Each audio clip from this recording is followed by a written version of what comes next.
Hi friends, welcome to அகரம் சமையல். இன்னைக்கு அகரம் சமையலில் ஒரு சூப்பரான சின்ன நெல்லிக்காய் ஊறுகாய் தான் பார்க்க போகிறோம். இது பார்த்தீங்கன்னா ரொம்ப நல்லாயிருக்கும். இப்போ வாங்க எப்படி செய்யுதுன்னு பார்க்கலாம்.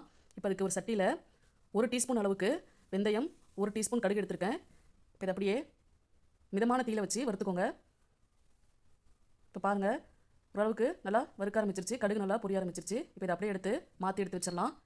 இப்போ அதே சட்டிலேயே எண்ணெய் சூடானதும் 1 டேபிள் ஸ்பூன் அளவுக்கு கடுகு சேர்த்துக்கிறேன். கடுகு பொரிஞ்சதும் இன்றைக்கி நெல்லிக்காய் அளவு பார்த்தீங்கன்னா 1/2 கிலோ அளவுக்கு நான் எடுத்திருக்கேன். இப்போ இதை நல்லா கழுவிட்டு இப்போ நீங்கள் இதை சேர்த்துக்கோங்க. எண்ணெய் கொஞ்சம் தாராளமாகவே சேர்த்துக்கோங்க, அப்போ தான் ஊறுகாய் நல்லா கெட்டு போகாத இருக்கும். இப்போ இதை சேர்த்துட்டு நல்லா வணக்கி விடுங்க. நம்ம வணக்கிறதுலே பார்த்தீங்கன்னா நல்லா வெந்துடும் கூட. நீங்கள் குழந்தைங்களுக்குலாம் இந்த மாதிரி செஞ்சு கொடுங்க. உப்பு பார்த்தீங்கன்னா 3 டீஸ்பூன் அளவுக்கு நான் தூள் உப்பு சேர்த்துக்கிறேன். உப்பு கொஞ்சம் அதிகமாகவே சேர்த்துக்கோங்க, அப்போ தான் ஊறுகாய் கெட்டு போகாது. இப்போ அது கூடவே 1/4 டீஸ்பூன் அளவுக்கு மஞ்சள் தூள் சேர்த்துக்கிறேன். 3 டீஸ்பூன் அளவுக்கு நான் தனி மிளகாய் தூள் சேர்த்துக்கிறேன். இப்போ இதை சேர்த்துட்டு நல்லா கிளறி விட்டுக்கோங்க.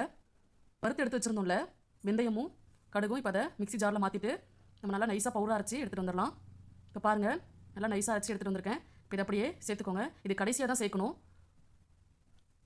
இதை சேர்த்துட்டு நல்லா கிளறி விட்டுக்கோங்க. இப்போ அது கூடவே கடைசியாக ஒரு 1/4 டீஸ்பூன் அளவுக்கு நாட்டு சக்கரை சேர்த்துக்கிறேன். இது பார்த்திங்கன்னா இனிப்பு, புளிப்பு, காரம் இது எல்லாமே சேர்ந்து நமக்கு கிடைக்கும். இப்போ கடைசியாக பெருங்காயத்தூள் ஒரு 1/2 டீஸ்பூன் அளவுக்கு நீங்கள் பெருங்காயத்தூள் சேர்த்துக்கோங்க. இதை சேர்த்துட்டு நல்லா கிளறிக்கோங்க. அவ்வளோதான்,